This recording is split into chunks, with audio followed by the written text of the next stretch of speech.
5 references, what else? 5 references, 5 pages, 5 references. The text, I'm talking about 5 pages of text, I'm not talking about 5 pages of bibliography. Bibliography doesn't count as a page, and neither does the title page.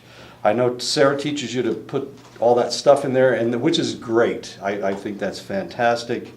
You don't have to have it in my papers if you don't want to put it in there. But of course, Sarah expects it, and that's fine. She's right. We're talking about, yeah, okay. We're talking about brownouts and blackouts. People do black out. Well, as Francis was just talking about the individual that blacked out and hit a guy, or hit a kid, unfortunately, and killed the kid. He had blacked out. These kinds of things happen with people who drink alcohol. They're not exactly sure why. As fascinating as that is, wait a second. Oh, come on, there it is, okay. All right, they're not exactly sure why, as we're going to find out in just a second. Okay.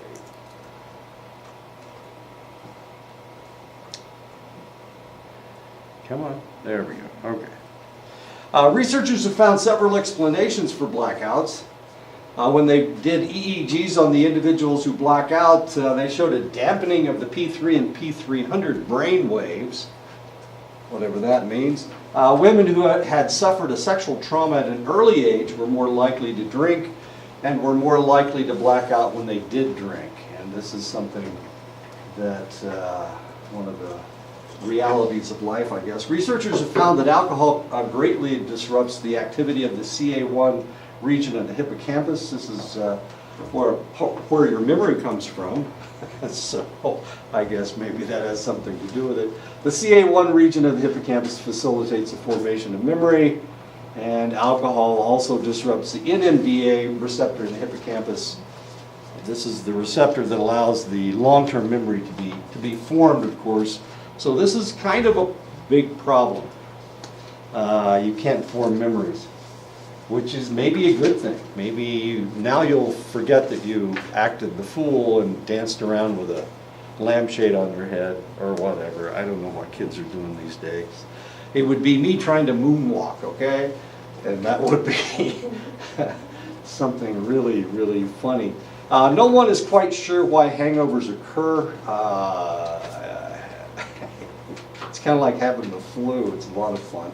It has been speculated that the more congeners in the alcohol, the more likely that an individual will suffer from a hangover.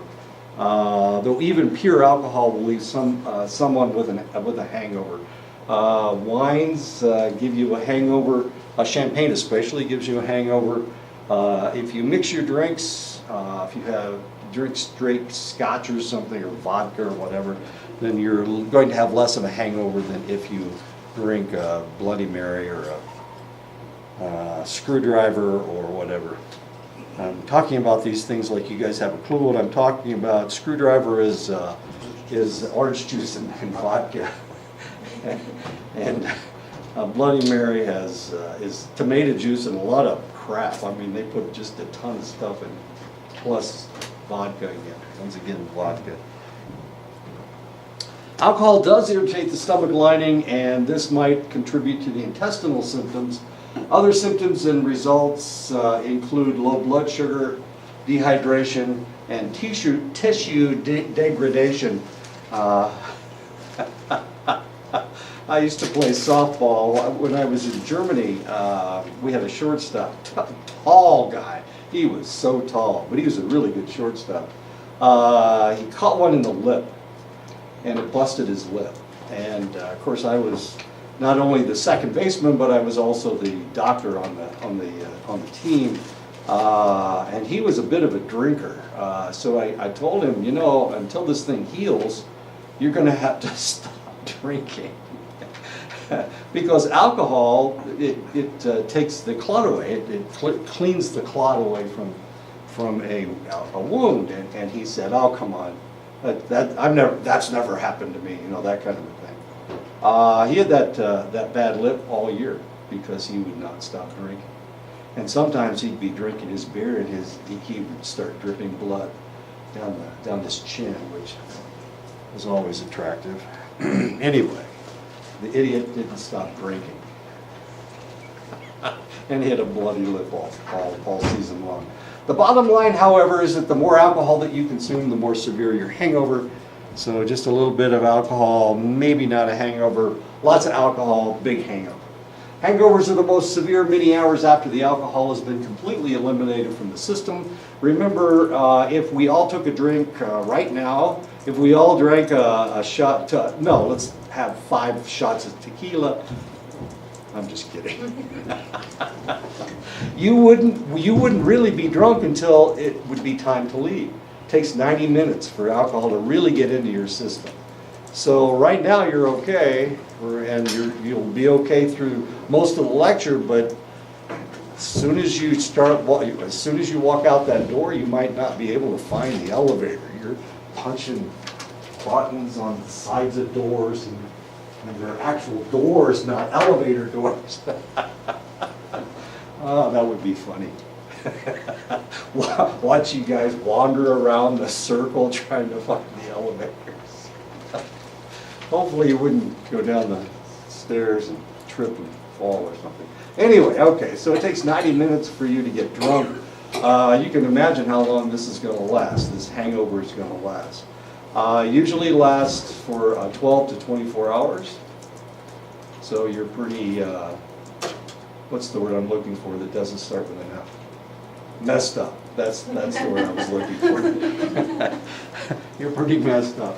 Nausea, vomiting, headache, thirst, dizziness, mood disturbances, abbreviated sleep, sensitivity to light, sensitivity to noise, dry mouth, which is always fun, inability to concentrate, a general depressed feeling. Because normally when people are drinking, they feel good. It makes them feel good. It raises their dopamine level, it raises their serotonin level, it increases their GABA level, so they're less anxious. Alcohol does that to most people. Of course, I get the opposite effect. I get depressed when I drink. So anytime I've had a hangover, I actually felt better than I did when I was drinking. I know I'm upset now. Chronic and high dose users are the most likely to suffer from hangovers. The more you drink, of course, the more you... this guy's laying in the gutter. I mean, he's literally laying in the gutter. And it's been raining. Anyway, the best way to control the side effects of alcohol is to control the amount of alcohol that you consume. The elimination of alcohol from the system is a constant. You get rid of an ounce of alcohol in about an hour and a half. So you will eliminate 0.25 to 0.33 ounces of alcohol every hour. That's how fast you get rid of it. So remember that tequila we were drinking, those 5 shots of tequila? I just gave everybody 5 shots of tequila. You missed it. You missed it. That's about 5 ounces of alcohol. Should be about 5 ounces of alcohol. It's going to take you, it's going to take you the rest of the day to get rid of all that alcohol. Those 5 ounces. Hangovers are caused by an imbalance of your hormones, an imbalance of enzymes, body fluids, and body systems. And the only way for you to not have a hangover anymore is for all that to go back to normal. Okay, so you've screwed up your hormones, your enzymes are all messed up, your body fluids, you're dehydrated. Alcohol is a desiccant. We use it to dry things out, and so when you put it in your system, by golly, you get dry mouth. You become very, very thirsty. But of course, the worst thing that you can do with a belly full of alcohol, or alcohol that you drank 30 minutes ago, is to drink a glass of water. Because if you drink a glass of water, it's going to pull all the alcohol out of your stomach lining. And if you do that, of course, now you're drunker than you were before. I think I told you the story about the kid that came in. I had to do a blood alcohol on the guy. But we also had to collect a drug urine on him. And he was pretty drunk. But they gave him a glass of water while I was up in the emergency room. And he passed out into the urinal, with his head in the urinal, which is about as nasty a thought as you can possibly have. Anyway, he passed out because it pulled all the alcohol out of his stomach lining, and he got drunker. Body fluids and sugar levels can be replaced with fruit juices. You gotta be kidding me. These guys are done. What the hell are they doing back here? They're on the other side of the building. Excuse me. I just tripped on it. Maybe I did. Maybe I didn't. You'll need to check on that. Analgesics can reduce the headache pain, but be careful of what you take.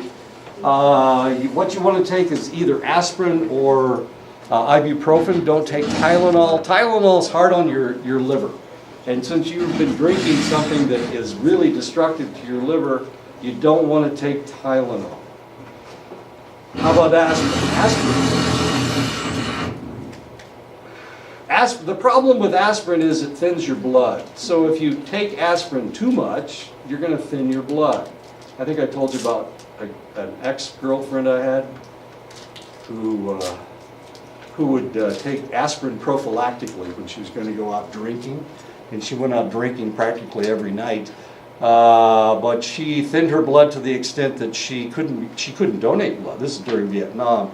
She couldn't donate blood anymore, and her periods were like just exploded. Geez, she was in her period more than she was out of her period, which was a lot of fun. The only reason I knew about her period is because she told me, okay? I don't want you to think anything else was going on. Not that I didn't wish something else was going on. It just didn't go on, okay? One of my great failures in my life, I guess. Anyway, analgesics, you can take that for headache pain. You guys are going to make me cry. Nothing works on hormones, nothing works on your body systems, nothing works on enzymes. You just got to wait for that stuff to go back to normal. Recovery can only come with time and rest, and that's why it takes all day to recover from it. It may take you 24, 48 hours to recover from a really good binge. Up north, a lot of the natives, that's the way they drink. They're binge drinkers. And since they're binge drinkers, they usually binge on Friday night and Saturday night so that they have Sunday to recover so they can go to work on Monday. That's the way they do it. And a lot of times you can't tell that, unless you're around them on Friday and Saturday night, you have no idea what's going on, because by Monday they're pretty much recovered. Anyway, stay away from Tylenol. It'll eat your liver up. Chronic alcohol usage does more damage to the entire neurochemistry and cellular system of the body than any other psychoactive substances. Yeah, so, we talk about heroin, we talk about crystal meth. Crystal meth and heroin, neither one of them are as toxic as alcohol is. This is the stuff that we use to dissolve clots, okay? This is what we clean people's arms off with, all right? And you're drinking this stuff. Alcohol especially affects the digestive system and the liver, because it's these organ systems that deal with the alcohol in its purest form. Unfortunately. It is these systems that are tasked by the body to rid the entity of this toxin. So that's the way it works. So you're really screwing up your digestive system. You're really screwing up your liver. 80% of the alcohol is metabolized by your liver. 80% has to be taken care of by your liver. High doses and chronic usage damages the liver and compromises its function. You will develop a fatty liver. You will develop alcoholic hepatitis. Hepatitis just means infection of the liver. That's all it means. There are 3 different types of viruses that cause hepatitis. Hepatitis A, B, and C. B is not very common. A is really common. C is what we have started seeing since people started doing IV drug usage. And along with HIV. And of course, cirrhosis. Cirrhosis merely means death. It's where regular healthy tissue is replaced by dead tissue, necrotic tissue, and this is not pretty. So if you have a chunk of meat in your body and it dies, what happens? Do you just get a divot in your body? Not usually. It usually fills up with fat. Your body tries to maintain itself by filling it up with fat, and that's exactly what's going on with the liver. We had a guy that came in the clinic one time. This is when I was in Oklahoma. He was a chronic alcoholic. Came in and he was on his last legs, but the doctor had me go in and palpate his liver. And of course I'm feeling it. Your liver's right under your rib cage, so it's right here. You can feel it. Well, probably you can't. Unless you've been a drinker, you probably can't feel your liver. But it turns hard. But it's right here under your liver, right under your rib cage. Anyway, so I'm palpating this guy's liver, and I can't feel it. I mean, it's just hard. It's hard, and it's not just hard right under his rib cage. It's hard all the way down. And I'm just punching it with my thumb, and he's looking at me funny, and I'm punching it, going all the way down to his pelvis. And it's hard as a rock. No, it was his liver. His liver had distended that much from his alcoholism that it was laying on his pelvis. It had displaced all of his intestines, and it had grown all the way down to his pelvis. As cool as that is, and this guy had a gut on him. He had a gut. Yes, ma'am. Cirrhosis. Can someone get cirrhosis by taking aspirins every day? Oh yeah, sure. Yeah, you can kill your liver in a lot of different ways, not just with alcohol. Tylenol will off your liver. Oh yeah. Yeah. I had a friend that just told me that last week. Yeah, it's kind of a tragedy if you think about it. They've been good people, they just have headaches, okay? Yeah. Yeah, so they just keep taking their aspirin or their Tylenol, maybe flip-flopping between the two. Aspirin's not nearly as destructive as Tylenol, but it's still destructive to the liver. Anything you put in your body has to be cleared from your body. Any toxins you put in there, any medication, if you've been taking medication all your life, it's your liver that's been suffering because of that. And that's one of the reasons why if you're taking their statins, for example, if you take statins, they'll draw a liver function test to find out how much damage your liver has incurred because of the medications you're taking. So there's a lot of medications that they will draw your blood every time you go in and do a liver function test to make sure that your liver's not becoming affected by the medication. Yes, ma'am. Is there an exception for like vitamins, or is that to do damage as well? No, vitamins aren't toxic. We have to have those vitamins. The vitamins are good. Okay, good. Except excessive B vitamins are poisonous. Yeah. And then your body will have to clear them out of your system. Oh, like the B12 and. Yeah, but yeah, I mean we need a select amount of that. But there are individuals that try to take excessive amounts of vitamins, and what they do is they poison themselves with the B vitamins. So they have to be very careful. With the B vitamins, everything else you just urinate it right out. Vitamin C, you can take, you can eat the stuff and you'll just pee it right out. So most of the stuff is cleared out by your kidneys. But if it has to be cleared by your liver, now we got a problem. If you're consuming excessive amounts, accumulation of fatty acids in the liver can occur after only a few days of heavy drinking. So there you go. Let's fatten that sucker up. While abstinence will reduce the accumulated fat, constant abuse can lead to fatty livers. And of course, that's what we were seeing in this individual. He died of cirrhosis about 6 months later. About 20% of alcoholics and heavy drinkers will develop fatty livers. About 20%. And it really all depends on who you are and your genetics. There are some people that they've had a lot of drinkers in their family. Because they've had a lot of drinkers, the individuals that had fatty livers died out and didn't reproduce very much. So they have become professional drinkers, as strange as that may sound. And you guys are like amateurs. You're really not very good. Sorry about that. It's not my fault. I don't have anything to do with your genetics. I didn't vote. They didn't let me vote. I would have given you guys tougher livers. It's just not the way it works.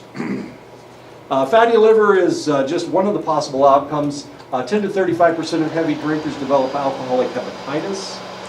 Hepatitis is an inflammation of the liver which can result in formation of scar tissue. They become fibrotic. It can cause cell death, necrosis, and of course it damages the membranes of your liver. The condition is characterized by jaundice. You turn yellow. Your liver enlargement, of course, tenderness in the area, and pain. When they drink, it hurts them because they have to get rid of the alcohol. Abstinence is the only cure, but the liver damage is permanent. So once you screw it up, it ain't coming back. When heavy drinking leads to excessive fibrosis and necrosis, the condition is referred to as cirrhosis. Cirrhosis is the leading cause of death among alcoholics. 12,000 alcoholics die, American alcoholics die every year from cirrhosis. The cirrhosis is not only caused by the alcohol, but the metabolites of the alcohol that are actually more toxic than the alcohol, the free radicals and the acetaldehyde. Acetaldehyde, remember acetaldehyde is just like formaldehyde. Formaldehyde is what we preserve things in. And here, alcohol breaks down into acetaldehyde, which is a very toxic poison. Wait a minute, that's a redundancy. It's very toxic. Or it's a poison. It usually takes 10 years of steady drinking to achieve cirrhosis. But if you have a sensitive liver, you can achieve cirrhosis in a matter of 2 or 3 years if you have a very sensitive liver. 80% of the cirrhosis in the United States is caused by alcohol.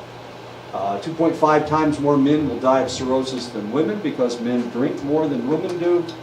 Hispanics seem to be the most sensitive to the cirrhotic effects of alcohol, followed by African Americans and then whites. And my shoe keeps coming untied. Rates of cirrhosis in the United States have waxed and waned, along with the popularity of alcohol in the culture. Before Prohibition, 17 out of every 100,000 people suffered from cirrhosis. Is that all? Just 17 out of 100,000? In 1932, at the end of Prohibition, the level had dropped by more than half at 8 out of every 100,000. By 1973, the disco era, when people were drinking a lot of mixed drinks, the level had gone up to 14.9 per 100,000. 2004, the level had dropped again to 9 out of every 100,000. So it all depends on how many people are drinking and what music people are playing. I know that sounds a little strange, but during the disco era, everybody was drinking mixed drinks. Now remember, mixed drinks have a lot more congeners in it, and because of the more congeners, it's getting into your liver. Your hangover is worse, and that's causing more liver damage. As bizarre as that sounds. So you guys can complain about disco all you like, because it caused all this trouble with cirrhosis of the liver. And now, 2004, it's a hip-hop era, so. Other countries, especially European countries, have rates of cirrhosis that eclipse that of the United States. Kazakhstan, 23.9 per 100,000. Kazakhstan, these guys are Muslim, and they're not supposed to drink. And potentially they haven't had any alcohol for maybe 1,000 years. But it's just a modern Kazakhstan, they are drinking. And now their liver is very sensitive. And we've got, what is it, 23.9 per 100,000. Germany, of course, those guys are professional drinkers. They start drinking at age 16. They will develop a beer belly before they are 21, which is always cute. I think I told you, maybe I didn't tell you the story, but when I was in Germany, I bought a sweater. It was a military sweater. It had a, you know, the arm patch or the shoulder patch for you to hold your rifle up against. It was a really cool sweater. But it went all the way down to my knees. I couldn't figure it. Fit me here in the shoulders, fit me in the chest, but it went all the way down to my knees. I couldn't figure out what was going on. It turned out, of course, the Germans, when they have shoulders like mine, when they have chests as big as mine, they have a gut that's much larger than mine was. Anyway, it was to accommodate their big guts. Anyway, 15.4 per 100,000. Italy, 13.9 per 100,000. Spain, 12.2 per 100,000. Italy, they drink a lot of wine. In Spain, they drink a lot of wine. Germany, they drink a lot of beer. And they also drink a lot of wine along the Moselle River. France, they drink a lot of wine, 12.1 per 100,000. Japan, 7.2 per 100,000. The Japanese really cannot tolerate alcohol. They get liver cancer. I'm sorry, they get stomach cancer because they do not process the acetaldehyde very well. And for that reason, their cheeks get rosy red almost immediately as soon as they take a drink, which is always fun. They drink a lot of, if they're not drinking American alcohol, they have actually, if you've been to Japan, you've been to Japan, they have beer dispensing vending machines on every corner, which is, I find just fascinating. Of course, all they have to do is tell those kids not to drink, and they won't drink. I know, the Japanese are such a controlled society. Anyway, 7.2 per 100,000. United Kingdom, 6.4 per 100,000. Remember, England went through a whole period where everybody was drinking gin.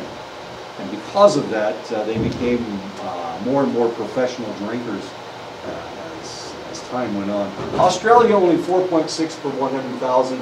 Israel, 4.9 per 100,000. Jewish people don't drink very much. And in Greece, where they drink ouzo, 3.4 per 100,000. Low doses of alcohol actually aid in digestion. Moderate to excessive doses induce overproduction of stomach acids, which cause the delay of the emptying of the stomach. Excessive use can cause gastritis, inflammation of the stomach, inflammation in the esophagus, inflammation in the small intestines, inflammation in the pancreas, something called pancreatitis. It's caused by the blockage of the ducts of the overproduction of digestive enzymes, ulcers, stomach hemorrhaging, gastrointestinal bleeding, and cancer. The problem with pancreatitis is that pancreatitis can lead to abscesses of the pancreas. Pancreas is one of those organs that you need. Unfortunately, we can't transplant them. The reason we can't transplant them is because it produces stomach acids. And because of that, you can't handle the pancreas. But if it gets pancreatitis, of course, is very, very serious. A lot of people die from, if they get pancreatitis, they die because the next step is abscesses of the pancreas. We had an individual, he was a drinker, he was such a good drinker, he was so good. He was an NCO, and he used to go to the NCO club every night and close the place down. He was really good until he came down with pancreatitis. And so we had him in the hospital for a couple weeks, and of course he was this raging alcoholic, and we had to tie him down to his bed to keep him from running out and going to the NCO club at night, even though he had pancreatitis. And if he drank anything, it was excruciatingly painful for him. So we had him in the hospital for a couple of weeks, and by golly, he developed an abscess in his pancreas. Well, an abscess is like an empty spot, right? It's a hole. and just gets bigger and bigger, especially in your pancreas, where it has all of those digestive juices. So at that point, there was nothing we could do for him. We sent him down to, this is when I was in the service, we sent him down to the Air Force Major Hospital at Wilford Hall in San Antonio to die. We sent him down there to die. We never figured we'd ever see him again. Well, what he did, he stopped drinking, and when he realized he was going to die, he decided he was going to do a complete 180 and change his life. He started running. He started running naked, which was a little bizarre, but we won't even go into that, the bizarre part of it. I started running, and his abscess actually healed up. He had this hole in his thorax. It was ugly. I mean, it was a nasty, nasty hole. And it went all the way into his pancreas. Anyway, and of course he's running around with this god-awful hole in his gut. But he healed, and he came back. He came back to our base. It was really kind of exciting. And he would run without his shirt on all the time, which was a little nasty, but what the hell. At least he was alive, right? I mean, he had actually saved his life. It was like 98%, he had a 98% chance of dying, and he was one of those 2%. He just flipped his life around, and he cured himself. It was really kind of amazing. Got hit by a car, it killed him like 3 weeks after he came back. I know. Yeah, it was crazy. Ulcers, I know. Life, I swear. Ulcers, causes ulcers, stomach hemorrhaging, gastrointestinal bleeding, and cancer. But the happy news was that he actually turned his life around and was one of 2% until he got hit by that car. Strangely, you can live on alcohol as each drink carries about 150 calories. So you can literally live on this stuff. So alcoholics, if you've ever been around alcohol, I mean really good alcoholics, they don't eat anything. They'll just drink. They drink their breakfast, they drink their lunch, and they drink their dinner. I used to work with a lady that was an anesthetist. She was an anesthesiologist, and she was an alcoholic. She would drink screwdrivers for breakfast, and she would drink Bloody Marys for lunch and for dinner. That's what she had for supper. Bloody Marys. She knocked me out twice.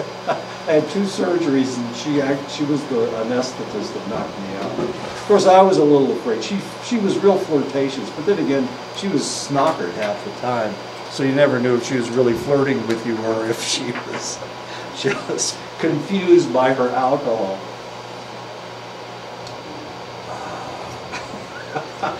She liked softball players. And I played third base. Oh, she was funny. But she was an officer and I was enlisted. And you know that can't. That's against the rules. You can't do that. What are we talking about? Okay, so all we're doing is drinking our dinner. But it tends to be poor nutritionally, as there are few vitamins, minerals, or proteins unless you drink screwdrivers and Bloody Marys. Heavy drinkers may receive half their calories, little nutrition from their drinking. B1 deficits are very common. The B1 deficits can lead to very heart disease, peripheral nerve degeneration, pellagra, scurvy, and anemia, which we see a lot of in people that are alcoholics. We see a lot of anemia. With heavy usage, intestinal complications may occur, which can result in secondary malnutrition, where nutrient absorption is impaired. Alcohol is so toxic that the liver must work overtime to rid the body of its effects. Unfortunately, the other important function of the liver is to store glucose for emergencies in the form of glycogen. With the stress of metabolizing alcohol, the liver is too busy to produce and store glycogen. Because of this, alcoholics may suffer from hypoglycemia, especially if they are drinking their sustenance. so they will get hypoglycemia. The problem with hypoglycemia is that your behavior is erratic if you're hypoglycemic.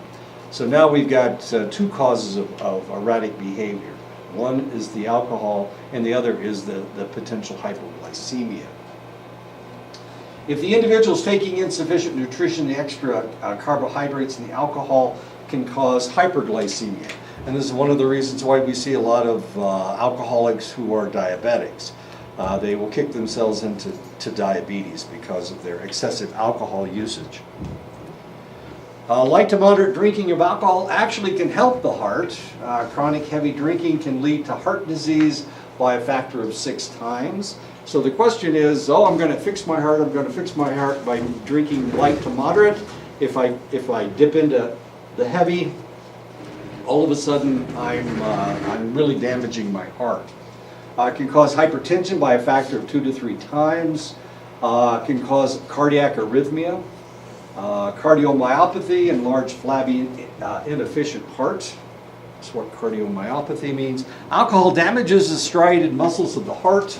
The hearts of heavy drinkers is often twice the size of a normal heart because, well, that's what the alcohol does to you. 80% of the heavy drinkers have heart muscle abnormalities, though only 2% suffer from full-blown alcoholic heart muscle disease.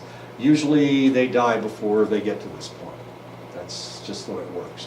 They'll get cirrhosis of the liver and die. Stroke and other intracranial bleeding, because remember, alcohol makes the heart makes the blood thinner. Usually within 24 hours of heavy drinking, the individual will have a potential stroke. What's considered heavy drinking? Is that like every day? Yeah, can be.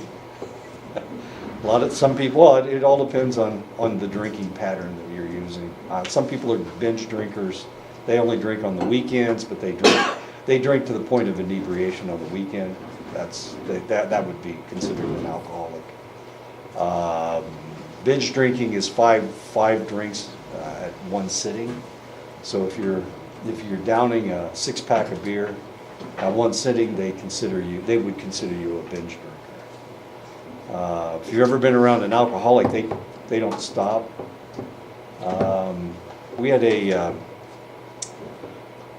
was a boyfriend and girlfriend, and their relationship was based on alcohol. And he drank, what did he drink? He drank Budweiser and she drank Michelob. And they'd buy a case of beer every night. And they would go home and they would each drink their case of beer. And the case is 32 bottles, I think. They drink the whole thing. And she was 19 and he was 21. Yeah. And eventually they crashed their car or something. Anyway, they came to us and we had to detox it. That was a trip. But they were drinking a case of beer. So that would be heavy drinking. That was considered heavy drinking. We were able to clean her up, but we weren't able to clean him up. He went back to drinking. Of course, this is in the military, so. And this was during Vietnam, and nobody really cared. Eventually, he probably got kicked out of the service, but he left our base, and we sent him someplace else. We gave our problem to somebody else, which is very common in the military. So heavy drinking, it can be anything, depending on how much alcohol you can tolerate. 32 bottles of beer a night, I mean, you're urinating all night long. I mean, that's insane. But they both would do that every night. Yeah, she was a Michelob drinker. She was only drinking about 24 bottles a night. He was drinking the whole 32. Alcohol kills brain cells by limiting the brain's ability to use glucose and oxygen, though moderate to moderate doses don't seem to cause permanent damage. Heavy doses cause direct damage to the nerve cells. Malnutrition caused by alcohol will not only damage brain cells, but brain chemistry as well. Brain atrophy has been documented in up to 100% of alcoholic autopsies. So, I mean, we can't really check it until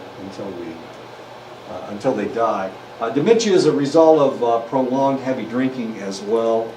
So if somebody is susceptible to dementia or susceptible to Alzheimer's disease, it just accelerates the process. Heavy drinking can lead to two serious brain maladies. One is Wernicke's encephalopathy. These individuals suffer from delirium, imbalance, visual problems, and ataxia. They have the inability to coordinate movements in their lower extremities, so they have a hard time walking. And of course, if you have ever wandered around Europe, there's a lot of alcoholics in Europe, and this is one of the most common aspects of their alcoholism is the fact they can't really walk. So they'll stumble from one bench to the other with their bottle of booze, and they just cannot function very well. The other is Korsakoff psychosis. Korsakoff psychosis is fascinating. Individuals with Korsakoff syndrome you can tell them anything and they'll believe anything that you say. Not only that, they'll repeat it as the gospel. You tell them that Jesus is in 500A. Write that down. He's in 500A. 500. He's in 500A. He's got an office in 500A. Who could that be? Anyway. How come he's on the 6th floor? They would swear that Jesus is in 500A. They would swear it on a stack of Bibles. They really would. And this is known as confabulation, repetition of false memories. And of course, they would say, oh, I saw him. He was right there. He had that big white robe on, and he had a brown belt on. He had a beard and long hair, blue eyes. Jesus had blue eyes. Anyway, Korsakoff syndrome, a lot of disorientation, memory failure.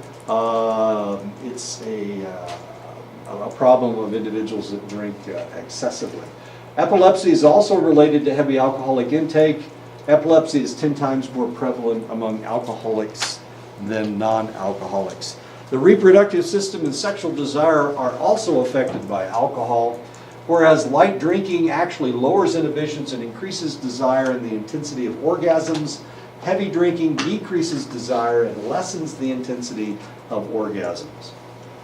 Research with heavy female drinkers found that 36% only had orgasms 5% of the time.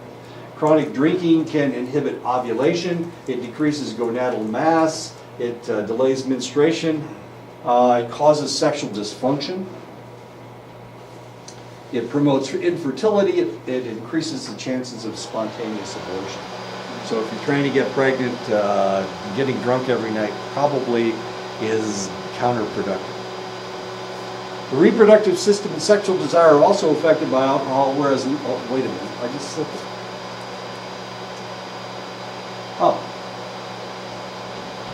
Now we're talking about me, I'm sorry. Whereas low to moderate drinking can lower inhibitions and enhance the psychological aspects of sexual activity in men, chronic heavy use can lead to inability to perform.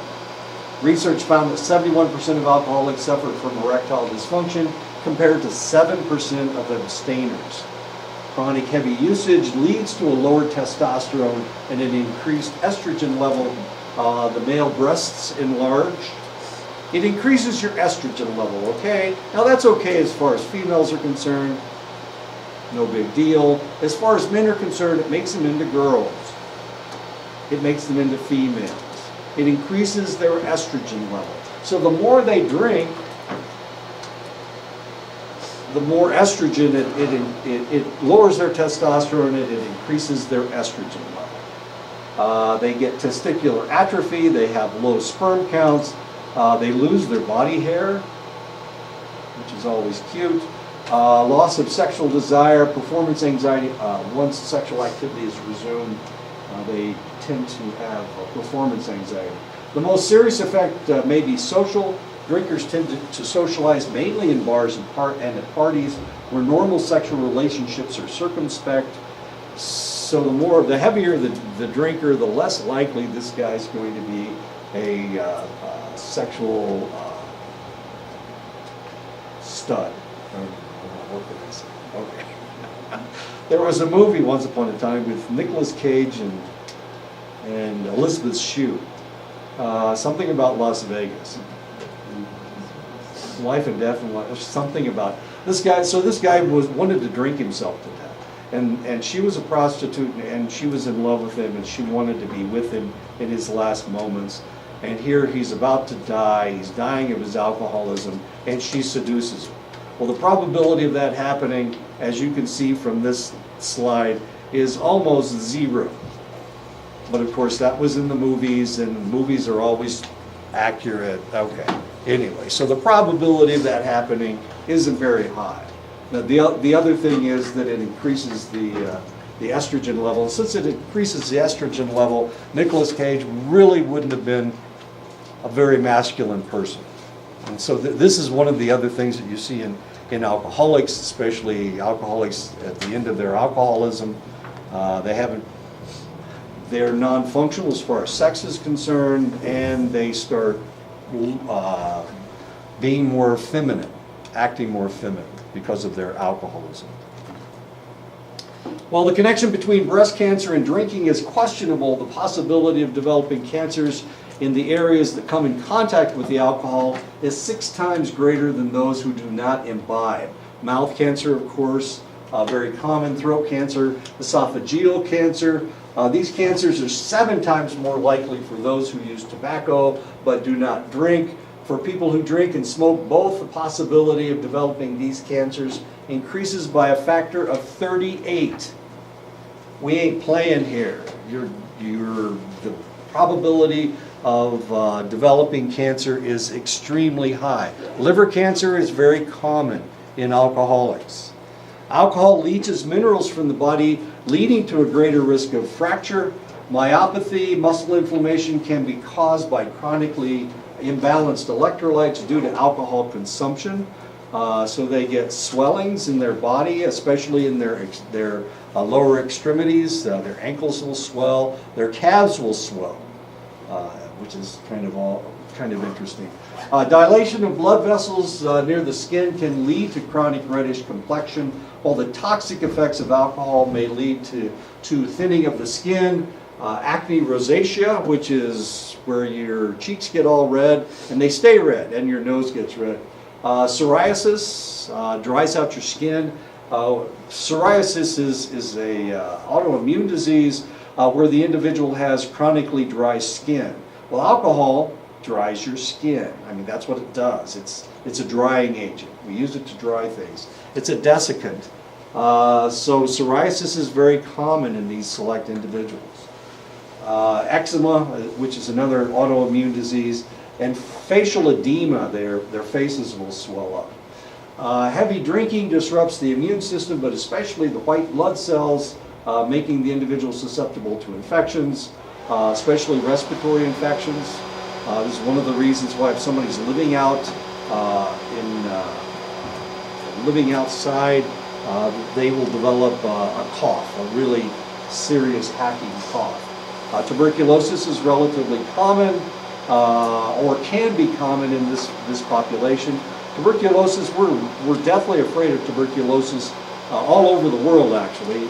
Most medical professionals are afraid of tuberculosis, so we try to fight it wherever we find it, and usually we find it in the homeless population, but especially the drinking population. Anytime we find somebody with tuberculosis, they have to take certain antibiotics in order to knock it out. We don't want another outbreak of tuberculosis, so a lot of times we have to incarcerate these individuals in order to treat them for tuberculosis. It's not like the anti-vaxxers. They can just wander around and go, I'm not going to get my kids shot. These guys have to take their antibiotics, because tuberculosis used to kill millions of people every year. And because of that, of course, we try to control it. And pneumonia, of course, is the other problem that they can potentially have. Chronic heavy usage of alcohol can make the individual a great deal of fun. Memory problems, hallucinations, paranoia, severe depression, insomnia, intense anxiety, amnesia, and blackouts, so they don't remember anything. They don't know what they're doing when they're doing it. Due to damage to the frontal lobes of the hippocampus, the individual often has problems with concentration and implanting new information in the brain. On the average, heavy drinkers reduce their lifespan by 15 years. So there you go, 15 years. There are 140 million drinkers in the United States. Is that all? Of those, 10 to 12% will become alcoholics. Is that all? You know. 14% of male drinkers and 6% of female drinkers will become alcoholics. Men become alcoholics at a younger age than women do. It's cool to be a drinker if you're a male. Who was I talking to? They were talking about an automobile accident. Wait a minute.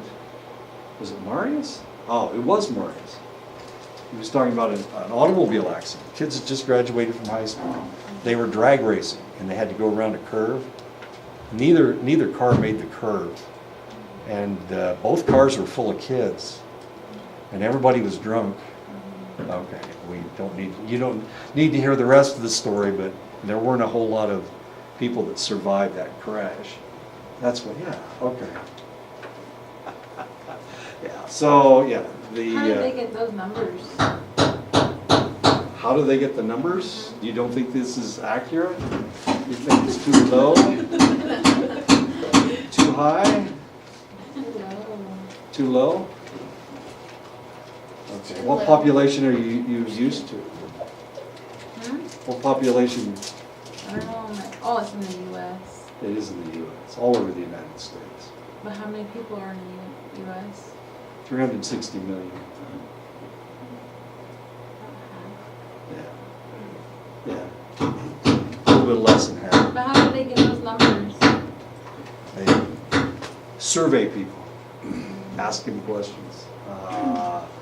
The alcoholics, of course, this is from Alcoholics Anonymous. It's from groups like that. We do know that men become alcoholics at a younger age. I mean, those were all high school graduates, and almost all of them died. 20% of all drinkers, heavy drinkers, consume 80% of the alcohol. Okay, so I don't drink. My wife drinks every once in a while. Nobody cares about us. The people that make alcohol, they don't care about us. We don't buy enough alcohol. I never buy alcohol. She only buys alcohol every 2 or 3 weeks or whatever. They don't care about those people. What they want the person that drinks every day. That's the person that they're going to target their advertisements towards. Because 20% of all the drinkers consume 80% of all the alcohol. So they can give the alcohol away at casinos. Because if this guy's a heavy drinker, he's going to be drinking all night long. Maybe not the free booze. Maybe he can only have a certain type of drink. So you get him drinking, and all of a sudden he's buying more expensive alcohol. And he's the one that does all the drinking. Who was I talking to? They were talking about drinking a fifth of alcohol a day. He said that he drank a fifth of whiskey a day. I know. This is a lot of alcohol. Now, my dad used to buy a fifth of whiskey every time he went off to camp. He was in the Army Reserve. And he'd buy a fifth of whiskey every time he went off to camp. And he'd come back with I don't know, five or six shots left in the bottom of the bottle. And then the next year when he went to camp, he'd buy another fifth of whiskey, and he'd come back with about 5 shots of whiskey at the bottom of the bottle. Now, my dad was not somebody that anybody cared about, because he only drank 1 bottle of whiskey a year. These people are drinking a bottle of whiskey a day. Red Fox, he was a comedian. He was on Chico and the Was he on Chico and the Mill? Was that Red Fox? Sanford and Son. He was on Sanford and Son. He said he knew he was an alcoholic when he drank a fifth of whiskey and he didn't get drunk. He didn't feel drunk. He said he knew he was an alcoholic. Your body can develop a tolerance for alcohol fairly readily, and you will drink more and more and more and more. And these are the people that they're aiming their advertisements at. So when you look at an advertisement, unless you're an alcoholic, you don't recognize all the stuff in there.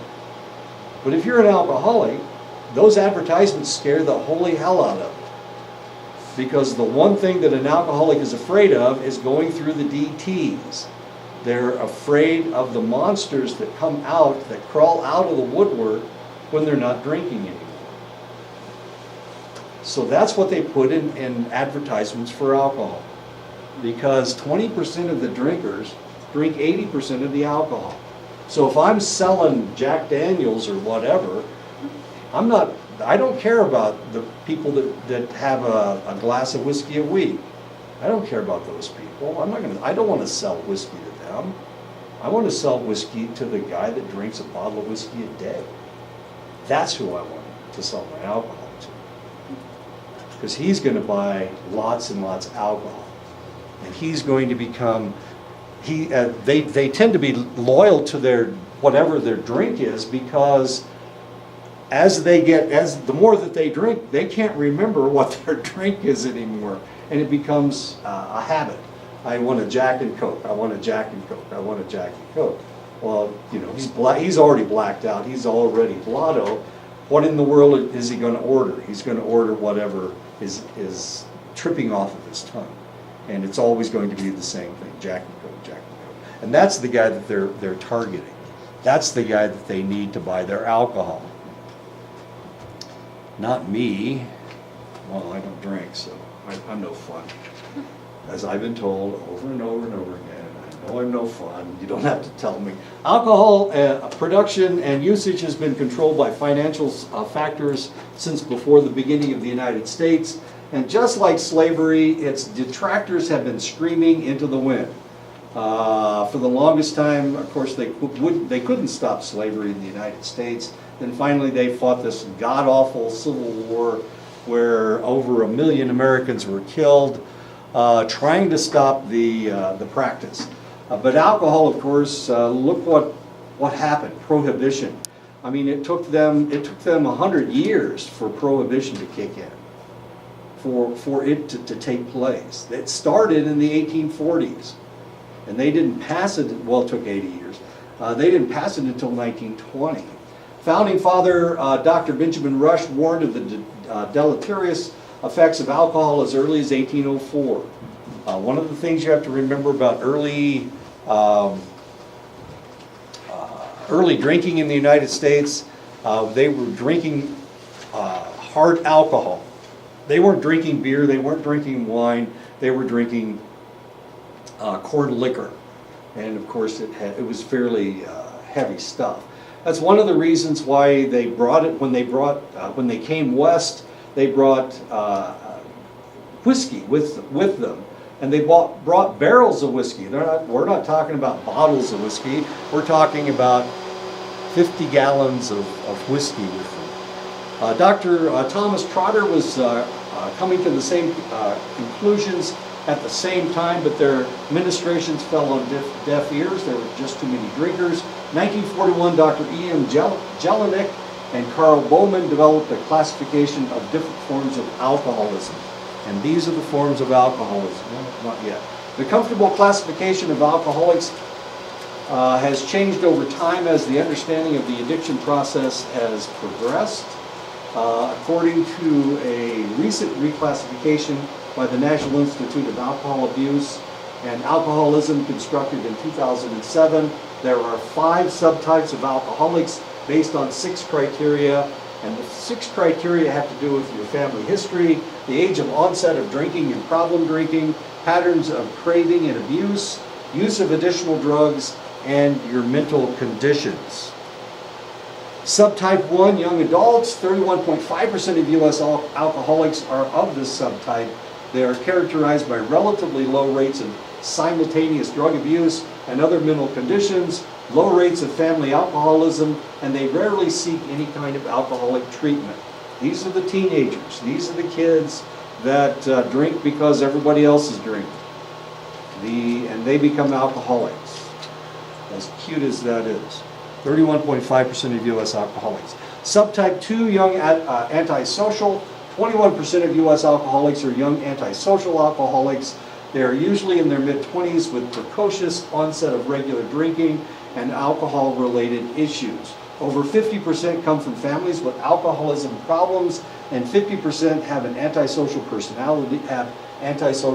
personality disorder and a major depression, bipolar disorder, and anxiety problems. Not all of these at the same time, one or the other.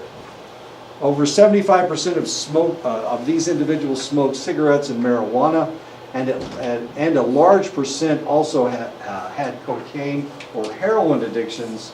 More than 30% of them look for help. And it's usually because they get arrested and they are forced to look for help.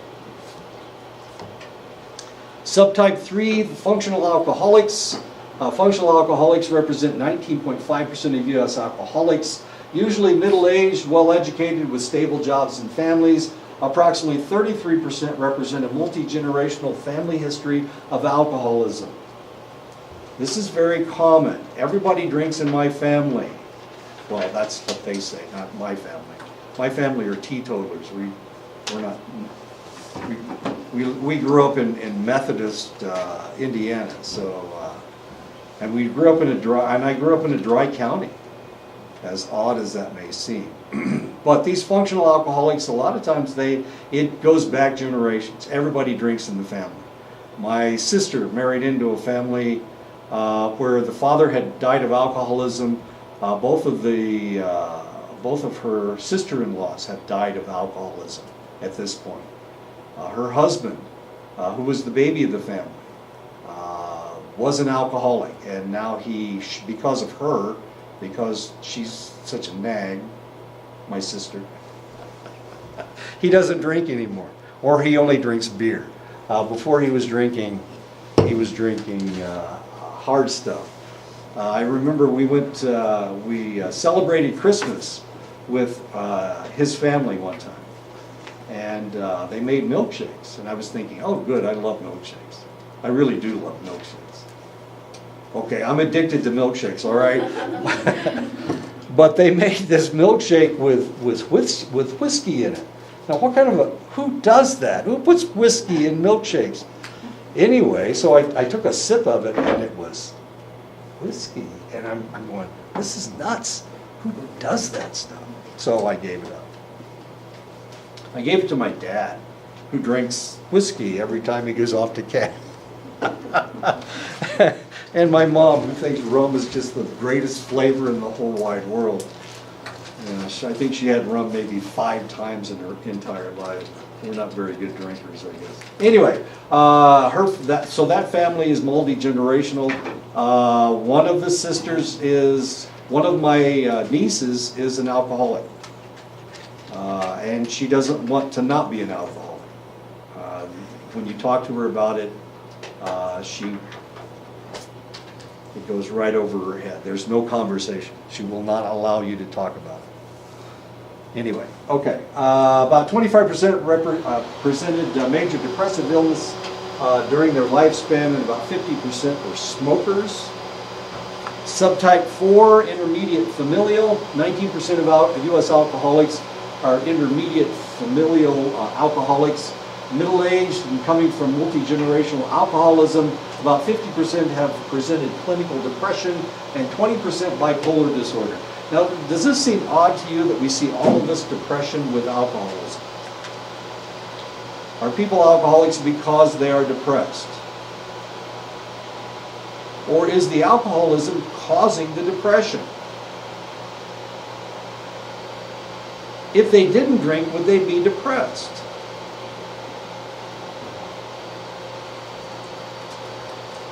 If I take a substance to make myself feel better, when I'm not on that substance, do I feel worse? In other words, when I smoke marijuana, I act goofy, but when I don't smoke marijuana, I'm depressed. Hypothetical, I guess. Okay. Does that make sense? So the question is,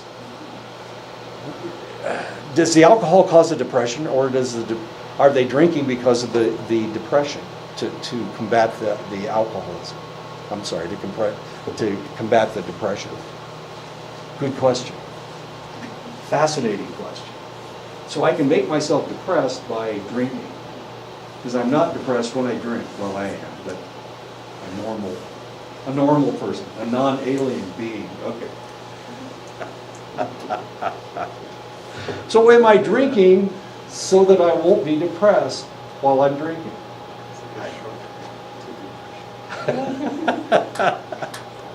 Oh, this is too much trouble. What are we doing? We're smoking. Okay, so 50% are clinically depressed, 20% are bipolar, have the bipolar disorder. Most of them smoke cigarettes, and about 20% have used cocaine and marijuana. Just 25% looked for a cure. Subtype 5 chronic severe alcoholics, about 9% of the U.S. population are these guys. The majority are middle-aged individuals with early onset of drinking and alcohol-related issues with high rates of antisocial personality disorder and criminality. 80% presented multi-generational alcoholism. They were the most prone to psychiatric conditions and drug abuse. 70% of them looked for help, forming the main category in alcoholic treatment facilities. The coexistence of psychiatric and drug abuse issues were linked with severity of alcoholism and the date of beginning the treatment. Help seeking was found to be relatively rare. People choosing mainly to attend Alcoholics Anonymous meetings and participate in other 12-step programs. Alcoholics Anonymous, this is really kind of interesting. What is the positive thing about Alcoholics Anonymous? It works, it really does work. But what's the one thing that Alcoholics Anonymous will do for you that going to a rehabilitation facility will not do? Alcoholics Anonymous allows you to say, it's not my fault, it's a disease. That's what Alcoholics Anonymous does. So all the crap that you've done in your life, you can just write it off. It wasn't me, it was the alcohol. Which is always kind of fascinating. I keep getting these telephone calls from people that are apologizing for, they're in a 12-step program and they're on step 5. And step 5 tells them they have to call people up and apologize for all that shit that you dealt this person. Yeah. Sorry, Would you that said you're mean that boring. they're in denial of their responsibilities? Well, that's what I'm afraid of. They need to take responsibility for their actions, and I'm afraid that what's happening is they're just they're writing it all off. And the problem with that is, I mean, if somebody has done something bad to me, and then they come back and they say, well, it was the alcohol that was doing it, I still haven't forgiven them. You know, it's, yeah, okay, so you cut my left leg off, I still don't have a left leg. Because you were such a jackass and you're drunk. Okay. But I still don't have a left leg. I'm still pissed because you know, that kind of actually happened to me. Canadian first baseman, son of a bitch. Took my left leg out. And he was drunk, so Canadian player. Evidently it's good, I don't know, but they were swilling it in between innings, and he took me out. Anyway, not important. Did he go forward or did he slide in? He slid, he was the first baseman, so he slid his leg over and he tripped me as I was trying to come across the bag.